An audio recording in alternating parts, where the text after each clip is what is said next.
V K Prashant എം.എൽ.എയുടെ office കെട്ടിട വിവാദത്തിന് പിന്നാലെ കോർപ്പറേഷന്റെ ഉടമസ്ഥതയിലുള്ള കെട്ടിടങ്ങൾ പരിശോധിക്കാൻ ബി.ജെ.പി.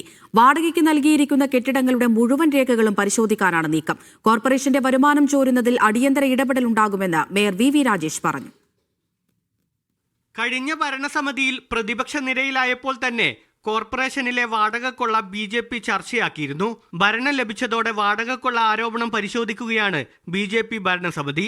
കോർപ്പറേഷന്റെ ഉടമസ്ഥതയിലുള്ള നിരവധി കെട്ടിടങ്ങൾ തിരുവനന്തപുരം നഗരത്തിൽ നിസാര വാടകയ്ക്ക് നൽകിയിട്ടുണ്ട്.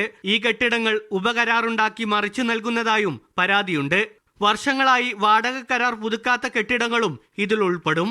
കോർപ്പറേഷൻ സെക്രട്ടറിയുമായി ചർച്ച നടത്തി കാലഹരണപ്പെട്ട കരാറുകൾ പരിശോധിച്ച് നിയമ നടപടി സ്വീകരിക്കുമെന്ന് മേയർ വി രാജേഷ് അറിയിച്ചു. ആവശ്യമായ രേഖകളില്ലെങ്കിൽ നോട്ടീസ് അയക്കുകയും ചെയ്യും.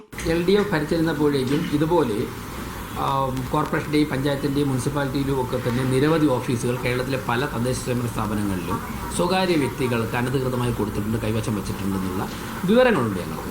വാണിജ്യ ആവശ്യങ്ങൾക്ക് ഉപയോഗിക്കുന്ന കെട്ടിടങ്ങൾക്ക് സാധാരണ കിട്ടേണ്ട ഡെപ്പോസിറ്റും വാടകയും ലഭിക്കണമെന്നാണ് കോർപ്പറേഷന്റെ ആവശ്യം.